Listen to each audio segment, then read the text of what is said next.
ಅನುದಿನ ಅನುಕ್ಷಣ ಮನೆಯಲ್ಲೂ ಕಲಿಯೋಣ, ಕಲಿಕೆಯ ಹೊಸ ಹಾದಿಯಲಿ ಜೊತೆಗೂಡಿ ಹೆಜ್ಜೆಯ ಹಾಕೋಣ, ಸಂತಸದಿ ಕಲಿಯೋಣ ನಮ್ಮ ಹೆಮ್ಮೆಯ ಈ ಕ್ಲಾಸಿನಲ್ಲಿ. Yes sir. Yes teacher. Present ma'am. बिस्मिल्लाहिर्रहमानिर्रहीम। अस्सलामुअलैकुम वरहमतुल्लाहि वबरकातुहू। उम्मीद है आप तमाम खैरियत व आफियत से होंगे। तो क्या कर रहे हैं बच्चों आप तमाम? क्या कहा? उर्दू क्लास का इंतज़ार हो रहा है? ये तो बहुत अच्छी बात है। चलिए फिर हम अपनी आज की उर्दू क्लास का आगाज़ करते हैं। देखते हैं आज हम सबक नंबर 11 उर्दू ज़बान अव्वल बराए 10वीं जमात से हम अफसाना दृष्टि का बकाया हिस्सा आज हम पढ़ने वाले हैं, जिसके लिखने वाले हैं ज़ोहरा जमाल। और इस अफसाने का हम आज तीसरा और आखिरी हिस्सा पढ़ने वाले हैं बच्चों। मैं Naseem Sultana government girls high school Mailoor Bidar से ताल्लुक़ रखती हूँ। आज की इस वीडियो क्लास में आप तमाम नाज़रीन तलबा और तालिबात का दिल से खैर मक़दम करती हूँ। अज़ीज़ तलबा, आज की इस क्लास में हम पिछले सबक का इआदा करेंगे। अफसाना दृष्टि का बकाया हिस्सा हम पढ़ेंगे। क़वाइद में मुरक्कब जुमला और इसके अक़साम के बारे में हम जानेंगे।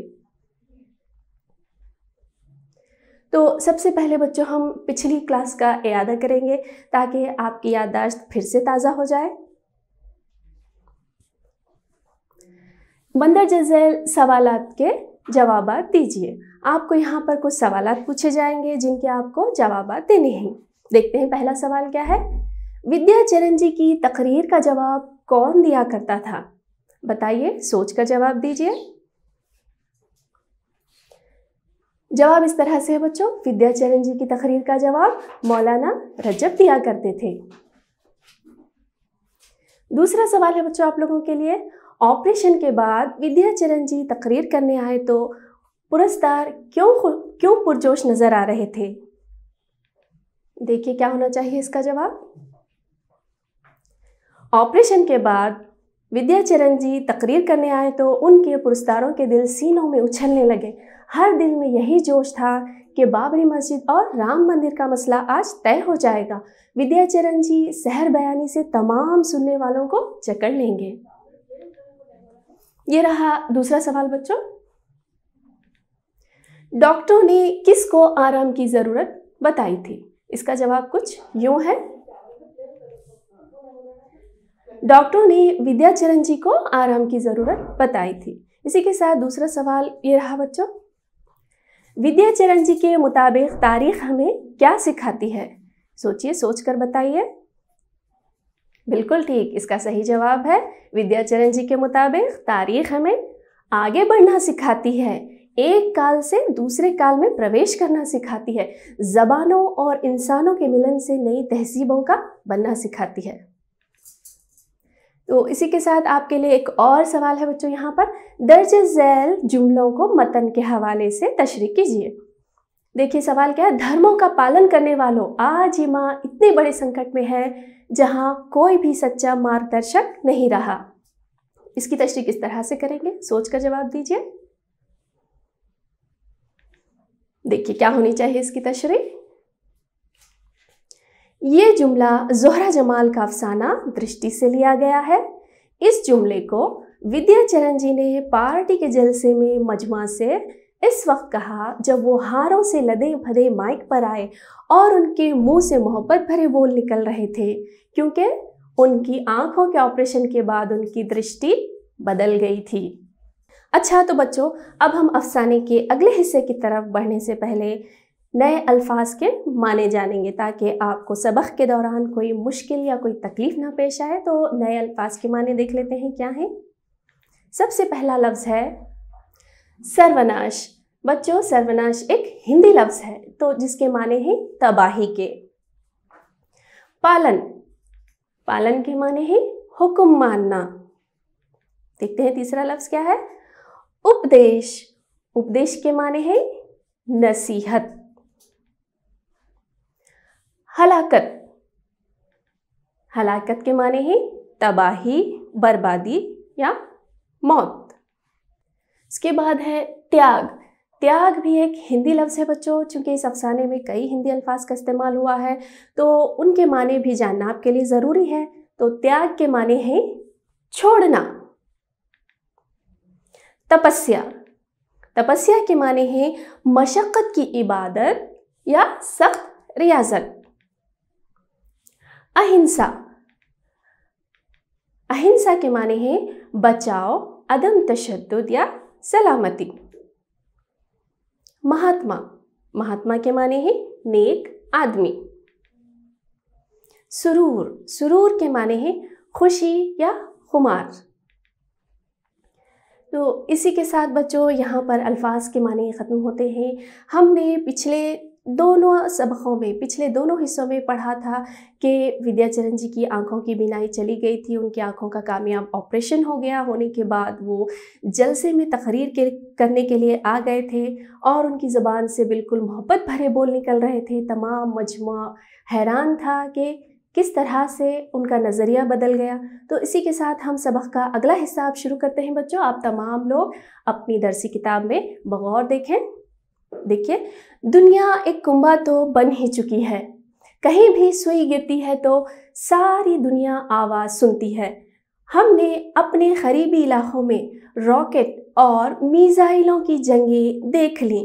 अपने हाथों अपना सर्वनाश यानी तबाही की ऐसी तैयारी तो किसी काल में इंसान ने नहीं की थी कि इस दौर के इंसान ने ऐसे ऐसे एटम बम बनाए हैं कि कुछ ही लम्हों में, कुछ ही मिनटों में सारी की सारी दुनिया तबाह हो सकती है।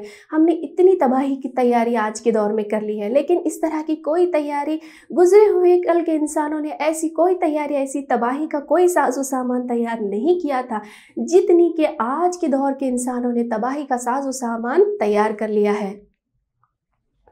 भाइयों, ये इस मिट्टी का फर्ज है जिस पर कृष्ण, अर्जुन, राम, सीता, लक्ष्मण, बुद्ध और महावीर पैदा हुए कि आगे बढ़ें और अमन और अहिंसा के पालन का उपदेश दें।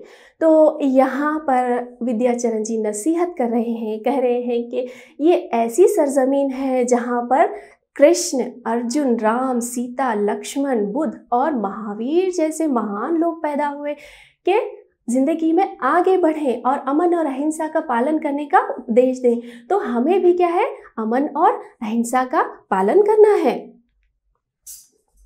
विद्याचरण जी की आवाज़ में सच्चाई की लपक थी। लोगों की आंखों से आंसू बहने लगे। उन्हें औरंगजेब और क्लाइव नहीं, अपने घरों के बच्चे दिखाई देने लगे। उनकी ज़रूरतों का एहसास सताने लगा। तो यहाँ पर विद्याचरण जी कहते हैं कि विद्याचरण जी की तकरीर सुनने के बाद तमाम लोगों की आंखों में आंसू आ गए थे। उन्हें गुजरा हुआ अपना माजी नहीं बल्कि अपना आज सताने लगा था। उन्हें अपने बच्चों के कल की फिक्र सताने लगी थी। उनकी ज़रूरतों का एहसास उन्हें होने लगा था। आगे देखिए बच्चों, सब ने टीवी पर बुश और सद्दाम की जंग देखी थी। रात दिन गारत गिरी, हलाकत और तबाही का चर्चा सुनकर थक गए थे। उन्हें ये अंदेशा सताने लगा कि अगर मुल्क अब भी जात पात और धर्म के नाम पर झगड़ों में घिरा रहा तो हमारा भी वही हश्र होगा जो खलीजी मुल्कों का ताबकारी से हुआ। यहाँ पर विद्याचरण जी कहते हैं कि तमाम लोगों ने तो क्या है, टीवी पर सबने सुना था, बुश और सद्दाम की लड़ाई के बारे में सबने देखा था।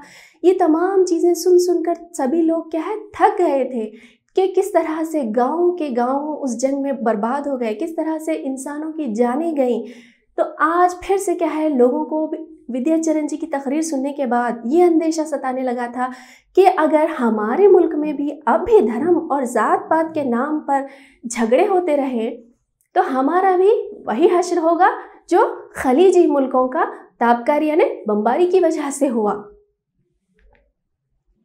यहाँ पर इसी के साथ आप लोगों के लिए एक सवाल है बच्चों, देखते हैं सवाल क्या है जिसका आपको जवाब देना है। विद्याचरण जी ने तकरीर में किसकी बात करने और किसकी बात छोड़ने का हुक्म दिया? सोचिए, सोचकर जवाब दीजिए। देखिए जवाब कुछ इस तरह से है।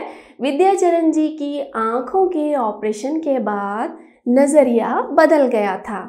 उन्होंने कहा कि सब दुनिया वालों को और दुनिया के हर कोने में होने वाले जुल्म का खात्मा करके इंसानियत को बचाने के लिए तैयार हो जाएं, और कहा कि अमन और अहिंसा का पालन करने का उपदेश दें।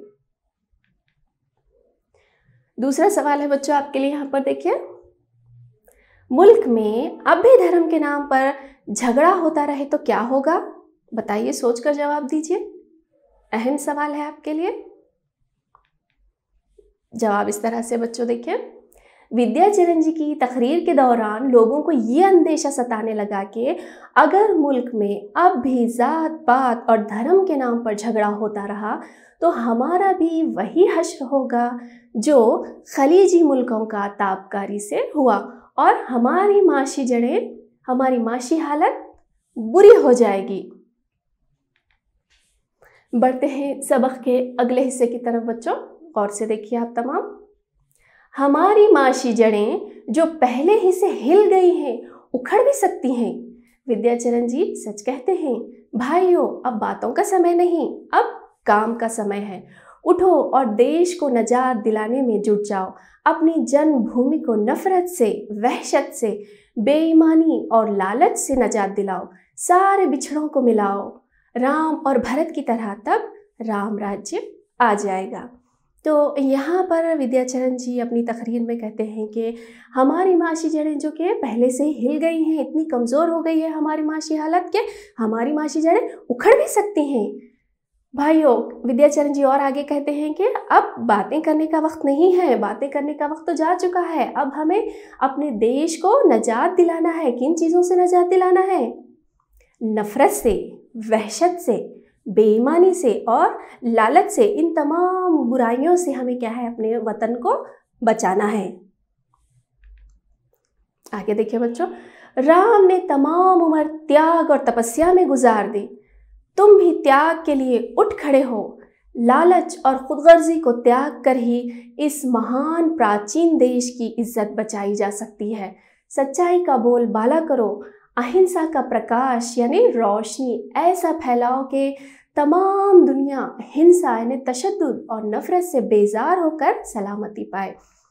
आगे अपनी तकरीर में विद्याचरण जी कहते हैं कि राम ने तो तमाम उम्र त्याग और तपस्या में गुजार दी। हमें भी क्या है, अब त्याग के लिए खड़े होना है। किन चीज़ों को हमें त्यागना है? लालच और खुदगर्जी को, इन दोनों बुराइयों को हमें त्यागना है यानी छोड़ना है। इनको छोड़कर ही हम अपने महान प्राचीन यानी अपने ख़दीम मुल्क की इज़्ज़त को हम बचा सकते हैं। और हमें हर तरफ सच्चाई का बोलबाला करना है और अहिंसा का प्रकाश यानी अहिंसा की रोशनी क्या है, ऐसे फैलानी है कि तमाम दुनिया तशद्दुद और नफ़रत से बेजार हो जाए। आगे देखिए बच्चों, मजमा में बैठी इंदुमती सोच रही थी। सच कह रहे हैं विद्याचरण जी, हमारे मोहल्ले में सभी जातों और धर्मों के लोग मिलजुल कर रहते हैं, वक्त बेवक्त एक दूसरे के काम आते हैं, और फिर सारा देश हमारे मोहल्ले जैसा क्यों ना बने। मजमा में एक आम औरत एक बैठी हुई थी जिसका नाम इंदुमती है। वो मजमा में बैठी सोच रही थी कि विद्याचरण जी सच बात कह रहे हैं, हमारे मोहल्ले में भी तो तमाम जातों और धर्मों के लोग मिलजुल कर रहते हैं। जब वक्त आता है तो वो एक दूसरे के काम आते हैं, एक दूसरे की खुशी में, दुख दर्द में, तमाम चीज़ों में वो शामिल होते हैं।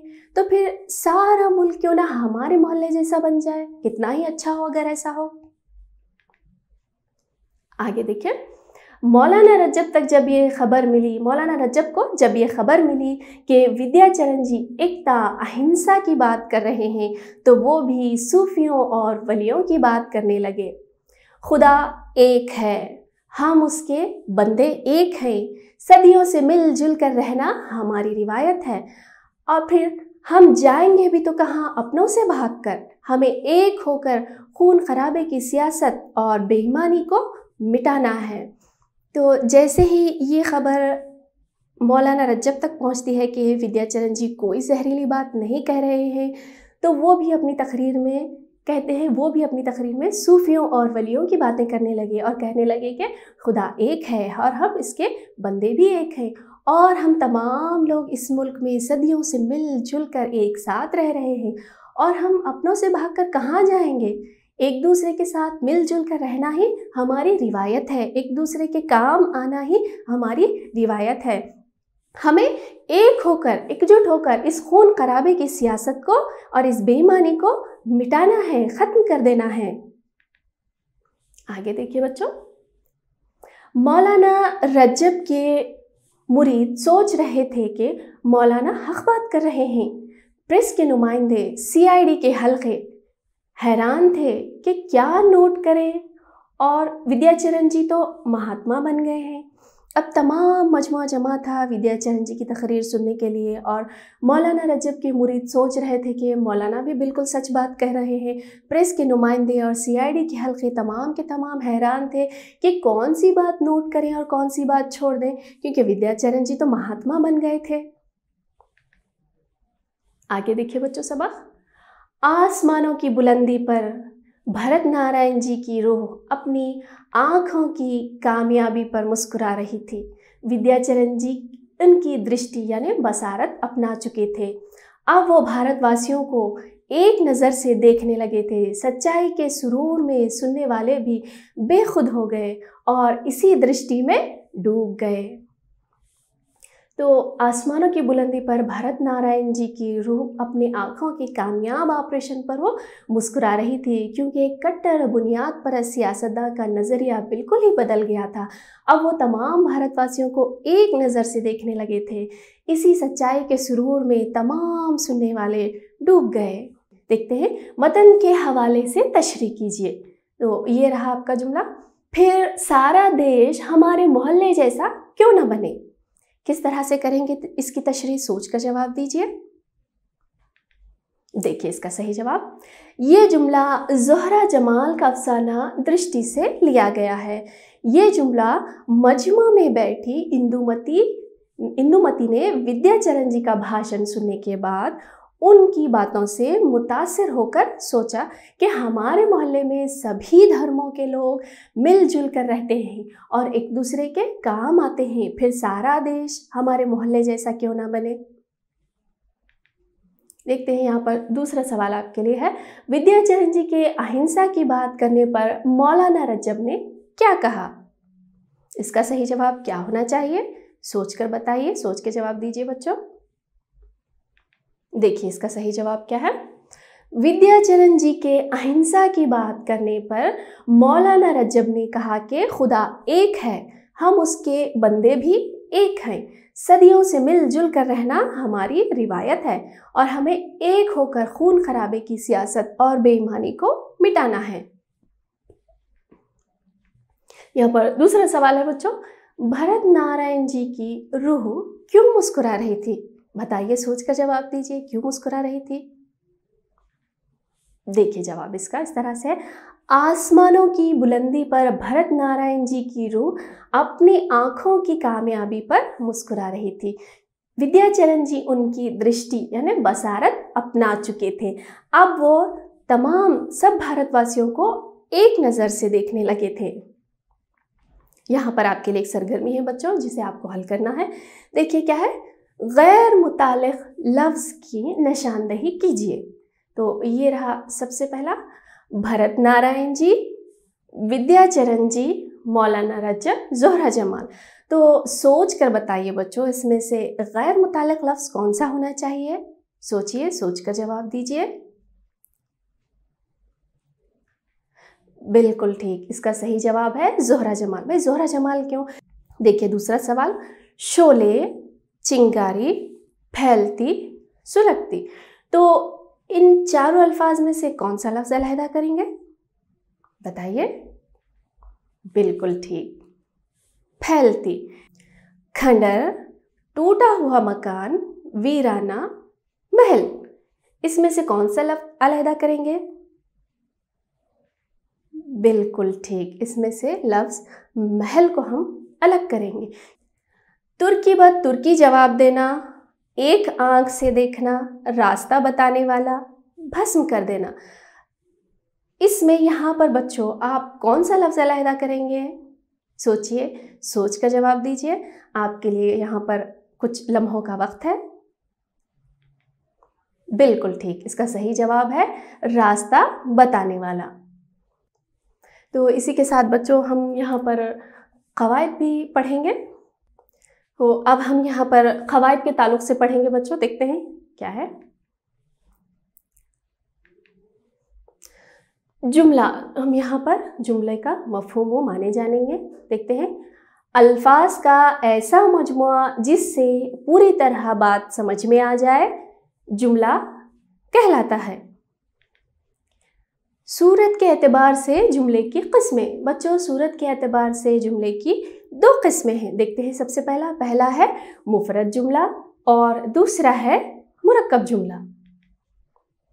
मुरक्कब जुमले के अक़साम, अब हम यहाँ पर देखेंगे कि मुरक्कब जुमले के कितने और कौन कौन से अक़साम हैं। मुरक्कब जुमले के दो किस्में हैं। सबसे पहला है मुरक्कब मुतलक़ और दूसरा है मुरक्कब मुल्तिफ़। यहाँ पर अब हम मुफरद जुमले की तारीफ़ जानेंगे। मुफरद जुमला वो जुमला है जो एक ही मुस्नद और मुस्नद अलैह से बना हो। मुरक्कब जुमला, मुरक्कब जुमला वो जुमला है जो दो मुफरद जुमलों से बना हो, मुरक्कब जुमला कहलाता है। तो यहाँ पर मिसालें देखते हैं बच्चों। सबसे पहली मिसाल है, नमाज अदा की और कस्वा ऊँटनी पर सवार हुए। तो यहाँ पर दो मुफरद जुमलों से मिलकर ये एक जुमला बना है। इसी के साथ दूसरा जुमला देखिए बच्चों, खुदा का पैगाम पहुँचा दिया और अपना फ़र्ज़ अदा किया।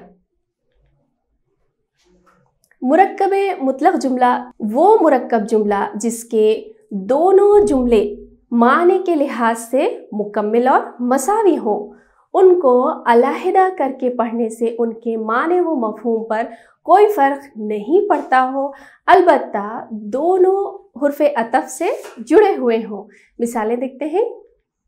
सबसे पहली मिसाल है, मुन्नी गा रही थी और मुन्ना खेल रहा था।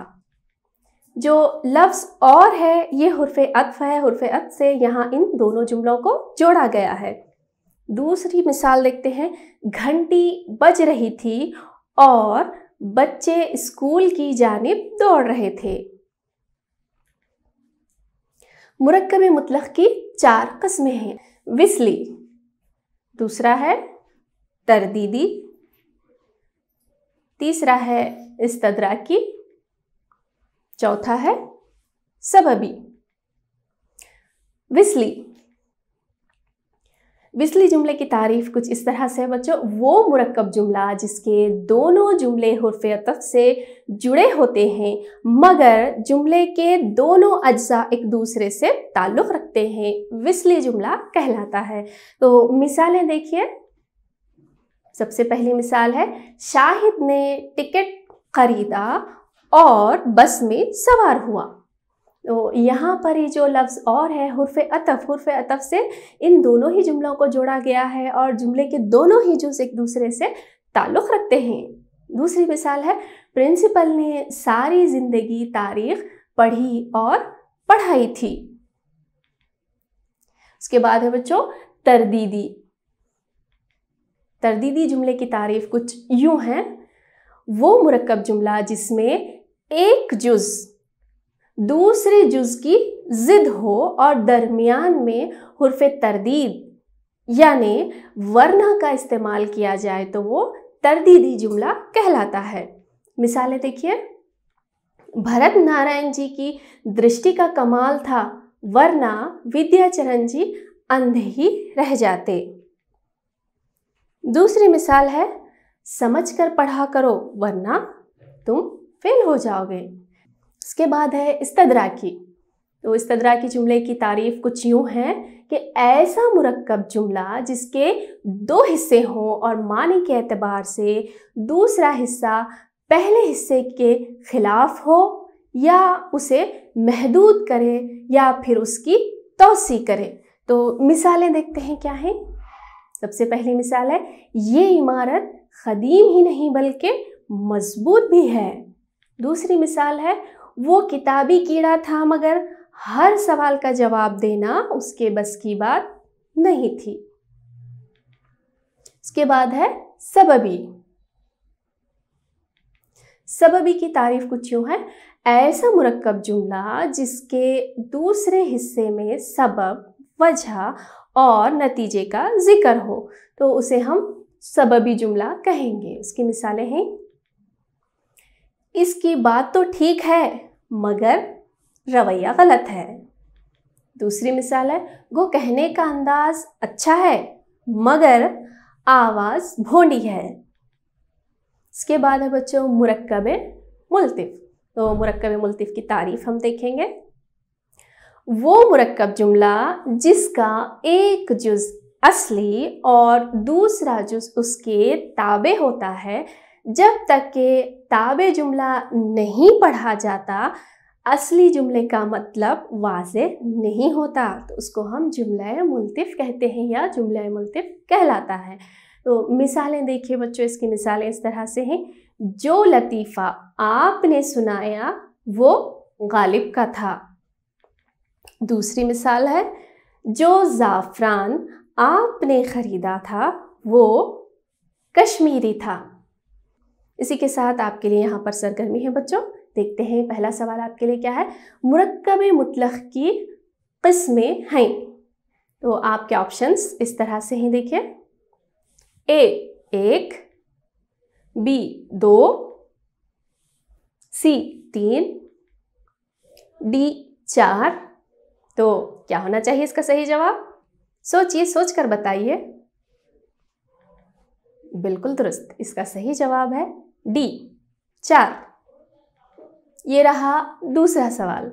समझ कर पढ़ा करो वरना तुम फेल हो जाओगे। ये जुमला है।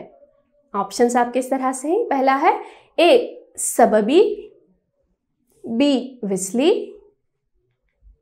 डी तरदीदी, सी तरदीदी, डी इस्तदराकी। तो इसका सही जवाब क्या होना चाहिए? बिल्कुल सही जवाब सी तरदीदी।